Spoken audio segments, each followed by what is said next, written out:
Now, consider that we are not interested in a single occurrence or a single failure or a single happening in a Poisson process. In place of that, we are considering, so consider a Poisson process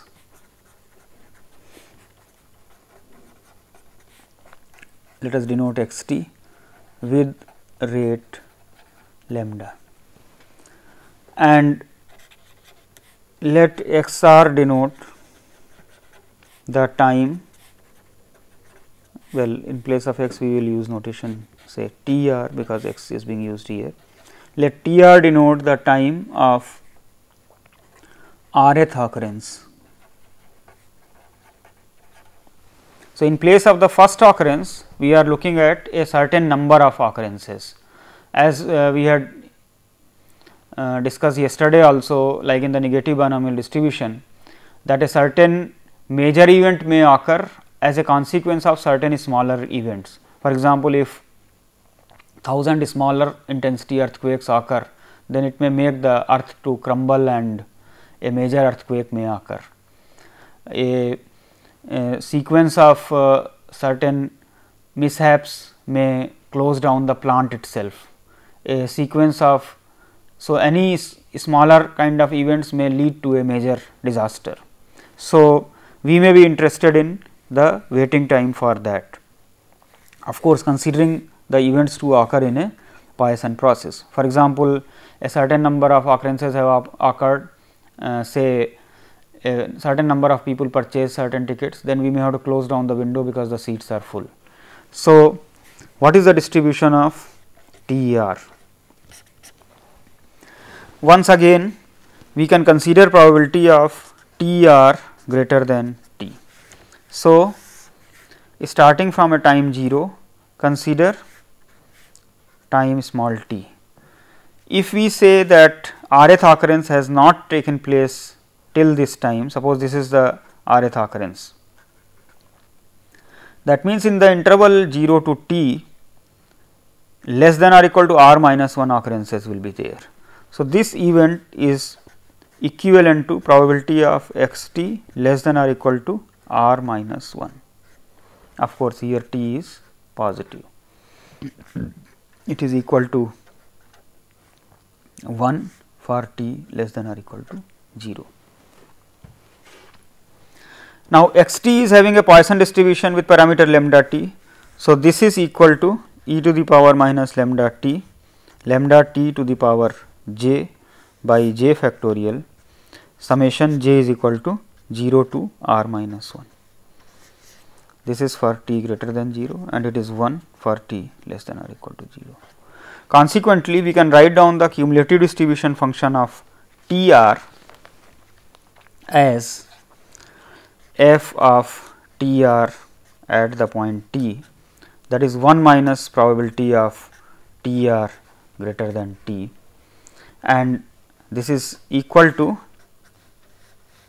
0 for t less than or equal to 0, it is 1 minus summation j is equal to 0 to r minus 1 e to the power minus lambda t to the power j by j factorial for t greater than 0. So, you can observe here it is a time variable and this is an absolutely continuous function. So, the probability density function can be obtained by differentiation of this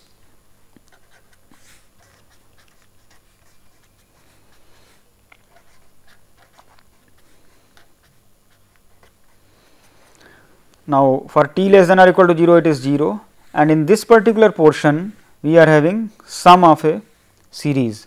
So, we have to do term by term differentiation.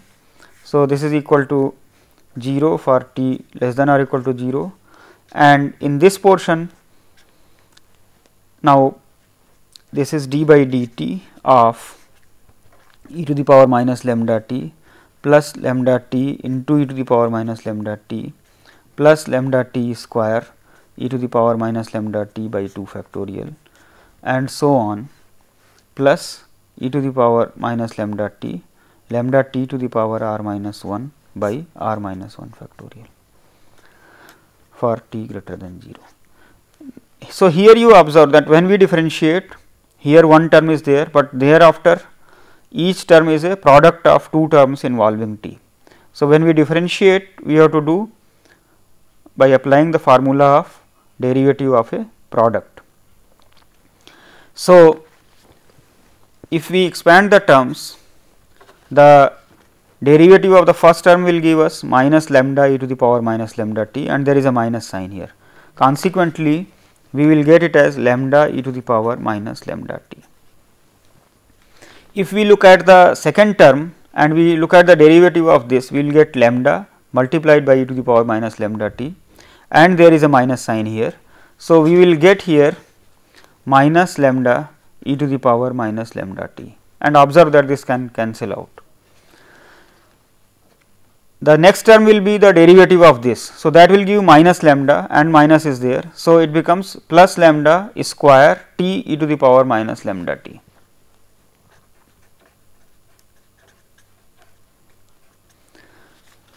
Now, look at the third term and derivative of this. So, if we look at the derivative of this one, here t square is coming. So, 2 t and this 2 will cancel out, and there will be a minus sign. So, we will get with a, because there was a minus sign outside, it becomes minus lambda square t to the power minus lambda t. So, you can easily observe that this is a telescopic sum. The final term will be plus, which will be contributed by this term, that will become lambda to the power r t to the power r minus 1 by r minus 1 factorial e to the power minus lambda t. So, this will be the left out term.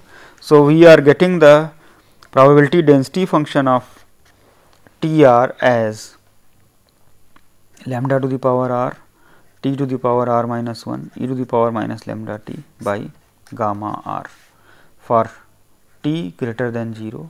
Here lambda is a positive parameter.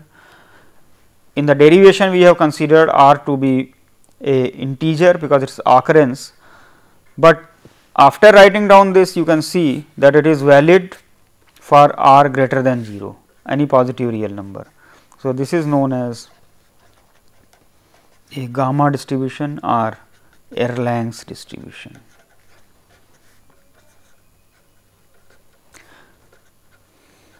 So, this distribution arises as the distribution of the waiting time for the rth occurrence in a Poisson process in place of the first occurrence. If you put r is equal to 1, you will get the exponential distribution, because this term will vanish, you will get lambda e to the power minus lambda t. So, this is a generalization of the exponential distribution, but it has much more applicability because we are looking at a higher order of occurrences in a Poisson process. Apart from the regular applications, one can see the characteristics of this distribution. If we consider a kth order non central moment, that is mu k prime. So, mu k prime is equal to integral from 0 to infinity t to the power k lambda to the power r t to the power r minus 1 by gamma r e to the power minus lambda t dt. So, obviously, this is a gamma function.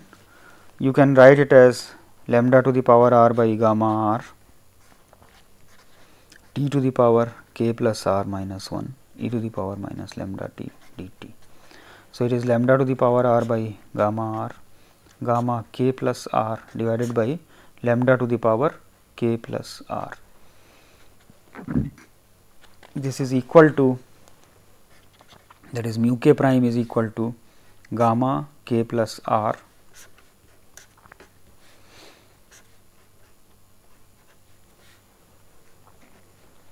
Of course, this is valid for any k greater than 0, but we will be more concerned with the positive integral moments. So, mu 1 prime is equal to gamma r plus 1 by gamma r 1 by lambda, that is r by lambda. So, if the waiting time for the first occurrence was average waiting time for the first occurrence was 1 by lambda, then for the rth occurrence it will be r by lambda. So, this is again because of the memoryless property of the exponential distribution, because after first occurrence we can again consider it as the starting of the process observing from time 0. So, again for the second occurrence waiting time will be 1 by lambda and so on. If we consider mu 2 prime, then this becomes r into r plus 1 by lambda square, and therefore, mu 2, that is the variance of this distribution, is equal to r into r plus 1 by lambda square minus r square by lambda square, that is r by lambda square, which is again you can see in the exponential distribution the variance was 1 by lambda square, and if we are looking at the variance of the rth occurrence, then it becomes r by lambda square. Let us look at one application of this.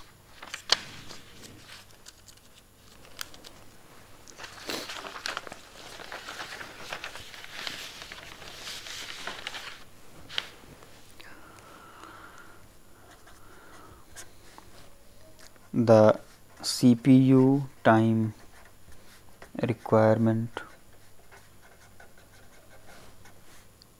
T for jobs has a gamma distribution with mean 40 and standard deviation 20. This measure is in seconds. Any job taking less than 20 seconds is a short job. What is the probability that of 5 randomly selected jobs,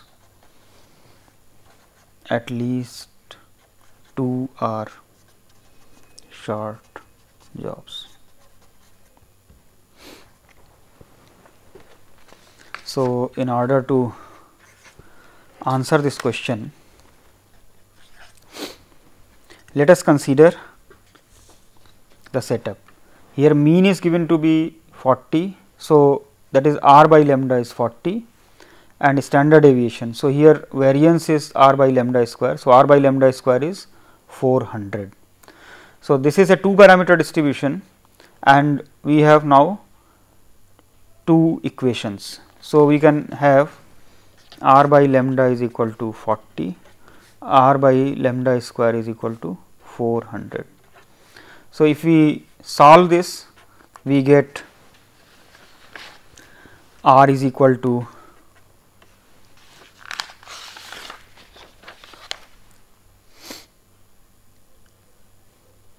four, and so lambda is equal to 1 by 10. So, that is right. What is the probability of a short job? That means t is less than 20. So, we need to consider the density function of t here. F t is equal to e to the power minus lambda t. So, that is t by 100, t to the power r minus 1, that is 3, then lambda to the power r, that is 1 by 10 to the power 4, and gamma r. This is for t greater than 0. So, we need to calculate 0 to 20 the integral of this density 1 by gamma 4, 10 to the power 4, e to the power minus t by 10 t cube dt. This is the probability of a randomly selected job to be a short job.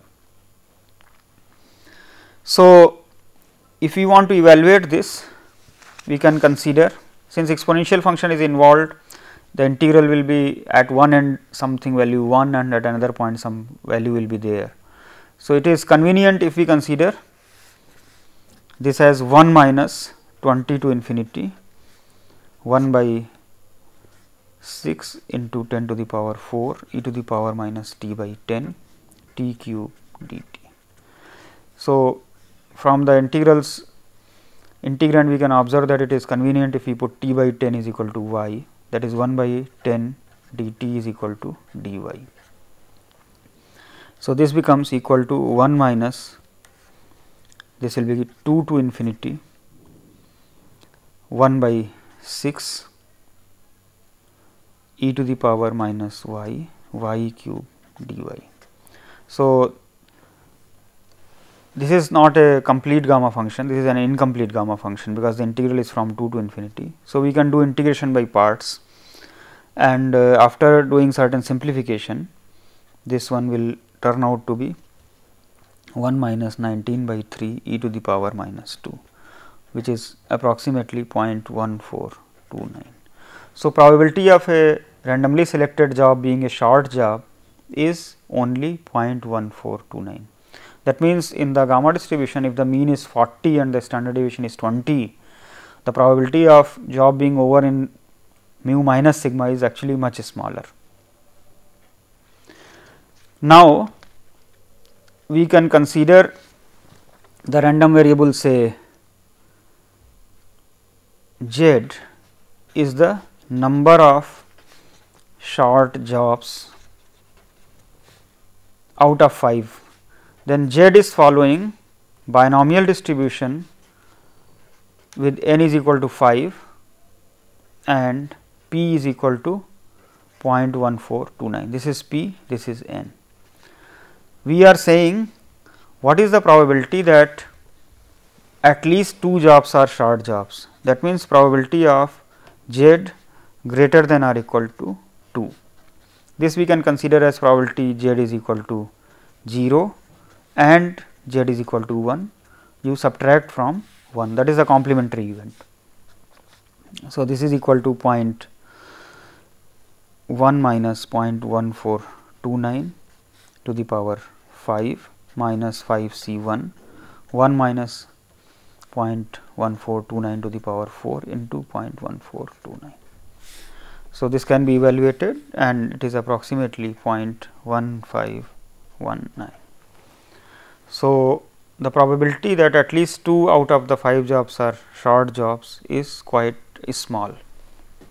This is because the probability of a single job itself being short job is much smaller.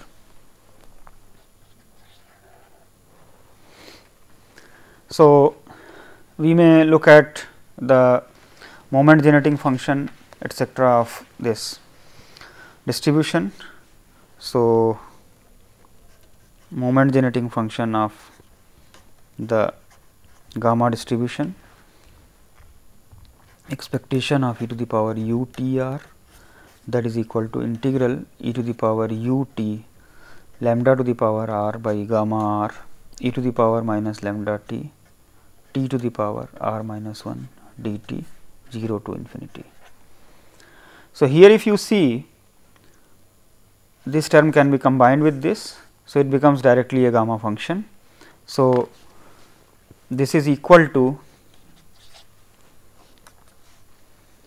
lambda to the power r by gamma r e to the power minus t lambda minus u t to the power r minus 1 0 to infinity. So, this is just the gamma function lambda by lambda minus u to the power r and gamma r will be cancelling out. So, this is valid for u less than lambda. You can see the similarity from the moment generating function of the exponential distribution, where r was 1. So, it was lambda by lambda minus u. So, we will show some relationship between the gamma distribution and the exponential distribution later on. The moments of the gamma distribution, as we have seen, can all be calculated from the general expression for mu k prime. So, mu 3 prime, mu 4 prime can be calculated, and then mu 3 and mu 4 can also be calculated. You can see that it will be actually positive. So, all the gamma distributions will be in fact positively skewed.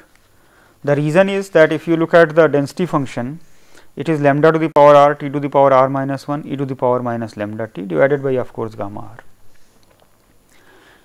So, in the beginning, if you consider at t is equal to 0 apart from r is equal to 1, this value is going to be 0, and if you are considering then t becoming larger, then in the beginning, since it is t to the power r minus 1, it may increase little bit, but thereafter this term will dominate, and therefore, the densities will always be positively skewed for various gamma distributions. Of course, it will depend upon what is the value of r and what is the value of lambda for different shapes, but whatever be the shapes, they will be positively skewed.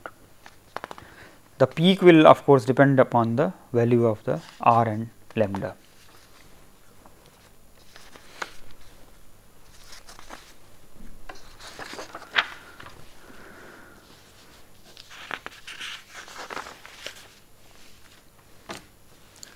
If we are considering the exponential distribution or the gamma distribution as the life of certain components, then another interesting distribution in the same direction is the so called Weibull distribution.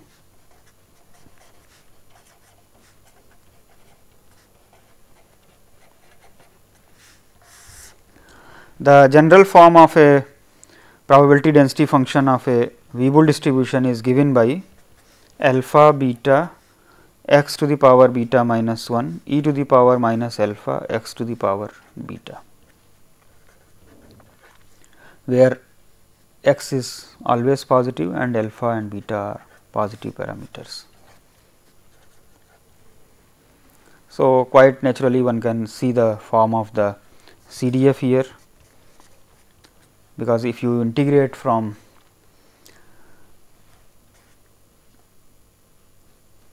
since x is positive valued random variable, the integral will be from 0 to x f t dt for x positive, and it is 0 of course for x less than or equal to 0. So, if you consider this integrand, it looks like a derivative of e to the power minus alpha x to the power beta, and therefore, when we calculate the CDF, this will be simply equal to 1 minus e to the power minus alpha x to the power beta for x positive, and it is 0 for x less than or equal to 0. If we put beta is equal to 1, then this term vanishes, this term becomes e to the power minus alpha x. So, you get alpha e to the power minus alpha x. So, that becomes exactly the density of an exponential distribution. So, this Weibull distribution is actually a generalization or extension of the exponential distribution. So, we will see that what is the significance of making power x to the power beta here, because in the exponential we had alpha e to the power minus alpha x. So, x has been replaced by x to the power beta. So, first is that we can look at its moment structure. So, obviously, you can make use of the gamma functions. If I consider expectation of x to the power k, it is alpha beta x to the power beta plus k minus 1. So, quite obviously, you can understand here that if we put x to the power beta is equal to y, that is beta x to the power beta minus 1 is equal to dx is equal to dy, then this becomes integral from 0 to infinity alpha and x to the power beta minus 1 term is combined here. So, you have x to the power k, that is y to the power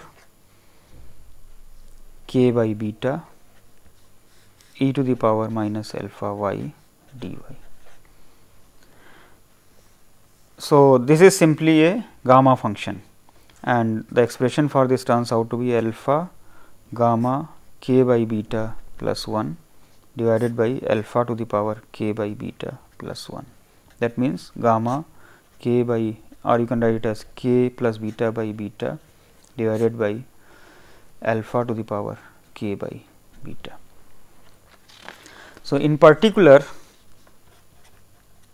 if I am looking at the mean, so mu 1 prime is equal to expectation of x, that is equal to alpha 1 by beta plus 1 gamma of this divided by alpha to the power 1 by beta plus 1, that is equal to alpha to the power minus 1 by beta gamma of beta plus 1 by beta, and mu 2 prime will become alpha to the power minus 2 by beta gamma of beta plus 2 by beta, and therefore, the variance of the Weibull distribution will be alpha to the power minus 2 by beta gamma beta plus 2 by beta minus gamma beta plus 1 by beta whole square, which looks slightly complicated, but nevertheless, the functions of the gamma functions can be easily calculated using tables of the gamma distribution, or the from calculators or computers nowadays. This can be easily. However, this distribution has more importance in the reliability analysis of certain mechanical or electronic systems. So, let us define what do you mean by the reliability of a system. So, if T denotes the survival time or the life of a system, so we can consider probability of T greater than T. This means the system has been functioning till time T, or it has not failed till time T, or the system is working at time T. The probability of system working at time T is called the reliability of the system at time T.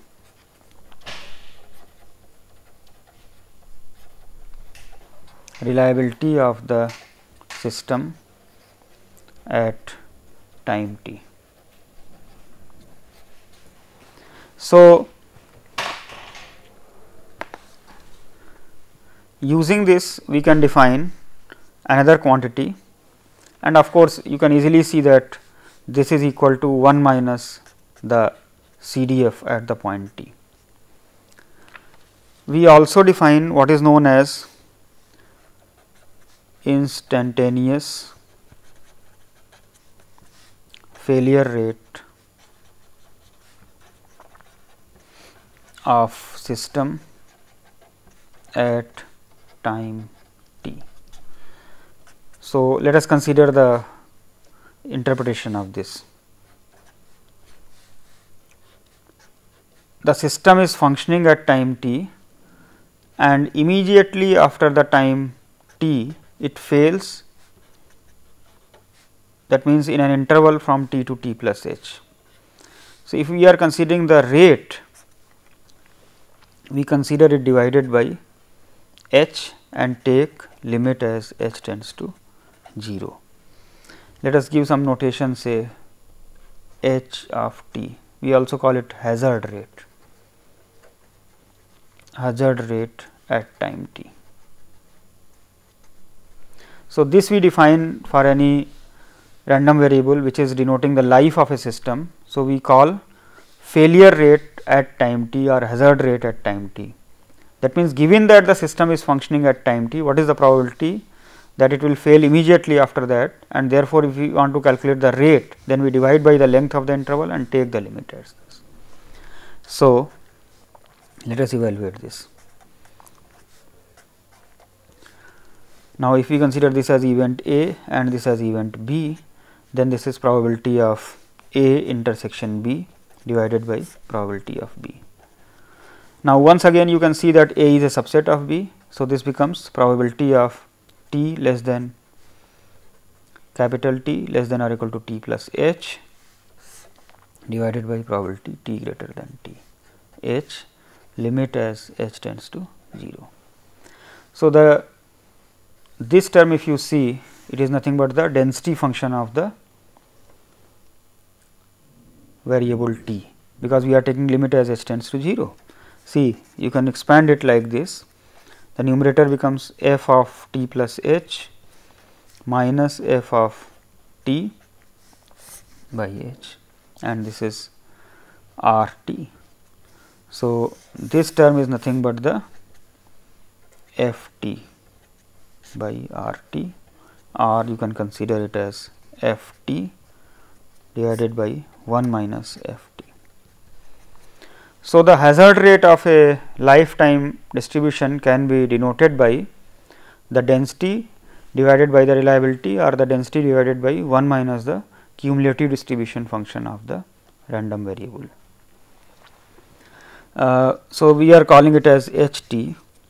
We can notice another relationship here. This is minus d by dt log of 1 minus f t.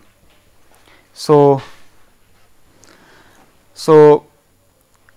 this looks like a first order differential equation. We can integrate it out and we will get log of 1 minus f t as equal to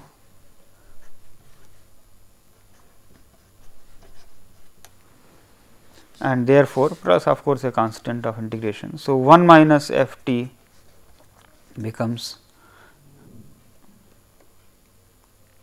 some k times e to the power minus integral h t dt. This shows that given the distribution, one can calculate the hazard rate, given the hazard rate function, one can determine the CDF and hence the probability density function of the random variable. We will look at these quantities, that is the reliability, the hazard rate in context of the Weibull distribution, the exponential distribution, and try to see what does it signify.